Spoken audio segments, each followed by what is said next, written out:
Hi friends, welcome to our channel. ఈ వీడియోలో మనం తెలంగాణ హిస్టరీకి సంబంధించి కొన్ని ఇంపార్టెంట్ బిట్స్ అనేటివి ఈ వీడియోలో ప్రాక్టీస్ చేసుకుందాం. సో కాబట్టి ఖచ్చితంగా వీడియోకి లైక్ చేసి ఖచ్చితంగా ఎండ్ వరకు చూడండి. వీడియో స్కిప్ చేయకుండా చూసారంటే మీకు క్లారిటీగా అర్థమవుతుంది. ఓకేనా? సో ఇక లేట్ చేయకుండా వీడియో స్టార్ట్ చేసుకుంటే ఇక్కడ ఫస్ట్ క్వశ్చన్ చూడండి. గౌతమిపుత్ర శాతకర్ణికి సంబంధించింది ఏది? సో ఈ క్వశ్చన్లో గౌతమిపుత్ర శాతకర్ణికి సంబంధించి అంశాలను గుర్తించమంటున్నాడు. సో అదేంటో కనుక చూసినట్టయితే ఇక్కడ చూడండి, శాలివాహన శకం అనేది ఇతని కాలంలో ప్రారంభమైంది. అదేవిధంగా ఇతడు 23వ శాతవాహన రాజు. అదేవిధంగా ఇతన్ని ఏక బ్రాహ్మణ ఆగమనీయ ద్విజకులవర్ధన అంటారు. ఇతని కాలంలోనే అమరావతి స్తూపం అనేది నిర్మించబడింది అని ఇచ్చాడు. సో ఇక్కడ చూసినట్టయితే మనకు ఫస్ట్ ఆప్షన్ చూడండి, ఇక్కడ శాలివాహన శకం అనేది ఇతని కాలంలో ప్రారంభమైంది అన్నాడు. మనకు ఇది రైట్ ఆన్సరే. మనకు గౌతమిపుత్ర శాతకర్ణి కాలంలోనే ఈ యొక్క శాలివాహన శకం అనేది ప్రారంభమవడం జరిగింది. ఓకేనా? సో నెక్స్ట్ ఇతను 23వ శాతవాహన రాజు. ఇది కూడా రైట్ ఆన్సరే. గౌతమిపుత్ర శాతకర్ణి ఎన్నవ రాజు అంటే 23వ శాతవాహన రాజుగా చెప్పుకోవచ్చు. అలాగే ఇతని యొక్క బిరుదులు కనుక చూసినట్టయితే ఏక బ్రాహ్మణ ఆగమనీయ, అదేవిధంగా ద్విజకులవర్ధన అనే బిరుదులు ఇతనికి కలవు. ఇది కూడా మనకు రైట్ ఆన్సర్. ఆ తర్వాత చూసినట్టయితే ఇతని కాలంలోనే అమరావతి స్తూపం అనేది నిర్మించబడింది అన్నాడు. సో ఇది రాంగ్. సో ఎందుకంటే ఈ యొక్క మనకు అమరావతి స్తూపం అనేది ఎవరి కాలంలో నిర్మించబడింది అంటే 2వ పులోమావి కాలంలో నిర్మించబడడం జరిగింది. 2వ పులోమావి కాలంలో ఈ యొక్క అమరావతి స్తూపం అనేది నిర్మించబడింది. మనకు ఈ యొక్క 2వ పులోమావి కాలంలోనే రాజధానిని ప్రతిష్టానపురం నుంచి అమరావతికి మార్చడం జరిగింది. సో ఇక్కడ ఈ యొక్క 2వ పులోమావి కాలంలోనే అమరావతి స్తూపం అనేది నిర్మించడం జరిగింది. ఓకేనా? ఇక్కడ మనకు ఆప్షన్ 4 అనేది ఇక్కడ రాంగ్ ఆన్సర్గా చెప్పుకోవచ్చు. కాబట్టి ఇక్కడ ఆన్సర్ అనేది ఆప్షన్ 4 అవుతుంది. ఓకేనా? సో నెక్స్ట్ జతపరచం ఇచ్చాడు. సో అదేంటో కనుక చూసినట్టయితే చూడండి. సో శాసనం అలాగే వాటి యొక్క శాసనాలను వేయించిన వారి యొక్క పేర్లు ఇక్కడ ఇచ్చాడు. సో అది కనుక మనం చూసినట్టయితే ఇక్కడ చూడండి. సో హతిగుంప శాసనం ఎవరు వేశారు? కరవేలుడు. అదేవిధంగా నాసిక్ శాసనంని ఎవరు వేశారు? గౌతమి బాలిశ్రీ. అదేవిధంగా జూనాగఢ్ శాసనం రుద్రదాముడు. అలాగే నానగఢ్ శాసనం దేవి నాగనీక. ఇక్కడ మనకు ఆన్సర్ ఏమవుతుంది? A2 B1 C3 D4. A2 B1 C3 D4. Option 2 అనేది ఇక్కడ మనకు రైట్ ఆన్సర్ చెప్పవచ్చు. ఆప్షన్ 2. ఓకే. సో నెక్స్ట్ జతపరచం ఇచ్చాడు. నెక్స్ట్ క్వశ్చన్ కూడా అది కనుక మనం చూసినట్లయితే ఇక్కడ చూడండి. సో ఇక్కడ మనకు ఒకవైపు శాతవాహన రాజుల పేర్లు ఇచ్చాడు, ఇంకోవైపు వారి యొక్క బిరుదులు ఇచ్చాడు. సో అది కనుక మనం చూసినట్లయితే ఇక్కడ చూడండి, హలుడు. సో హలుడు యొక్క బిరుదు కవివత్సలుడు.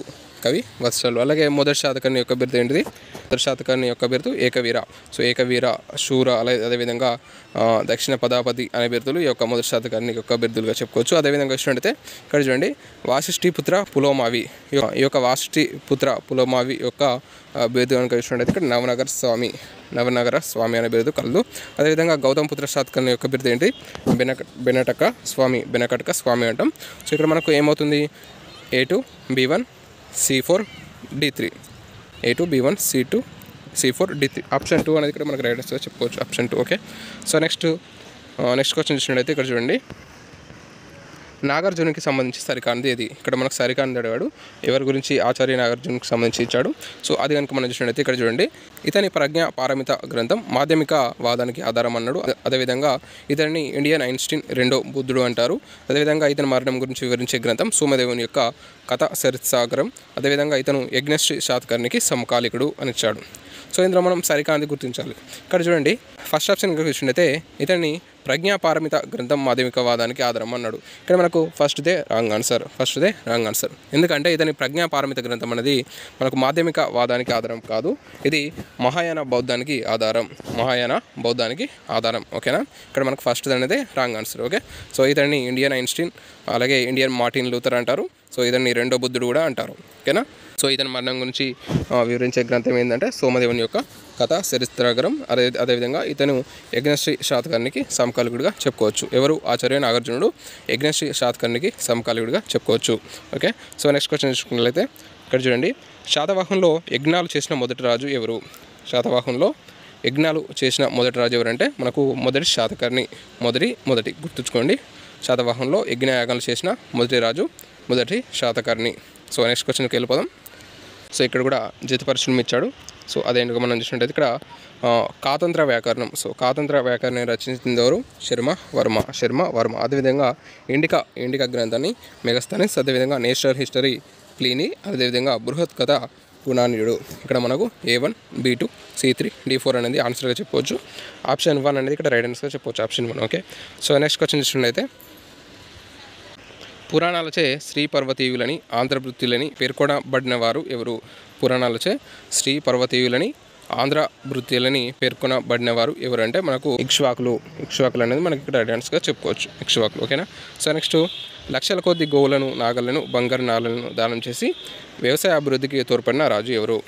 ఏమంటున్నాడు? లక్షల కొద్ది గోవులను నాగళ్లను బంగారు నాణాలను దానం చేసి వ్యవసాయ అభివృద్ధికి తోడ్పడిన రాజు ఎవరంటే ఇక్కడ మనకు Shri శాంతమునుడు.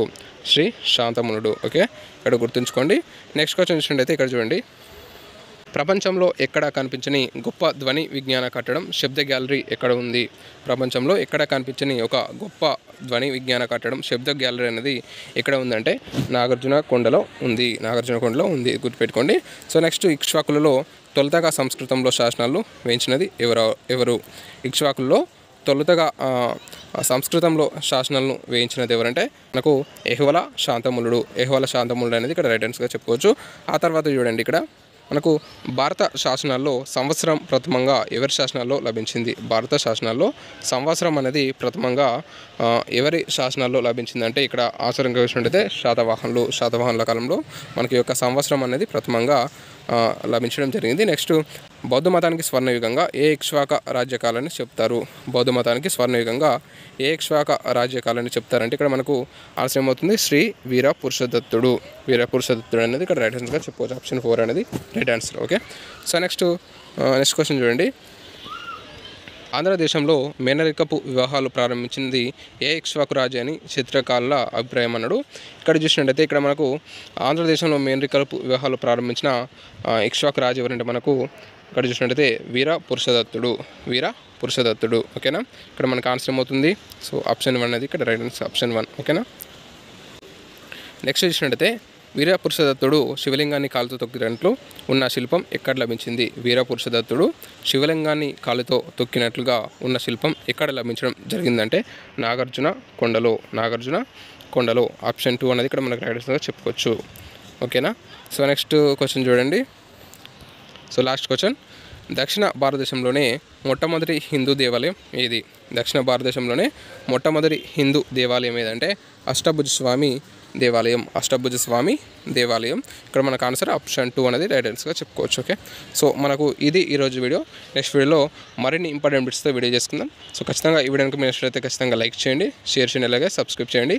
Thanks for watching. Thank you.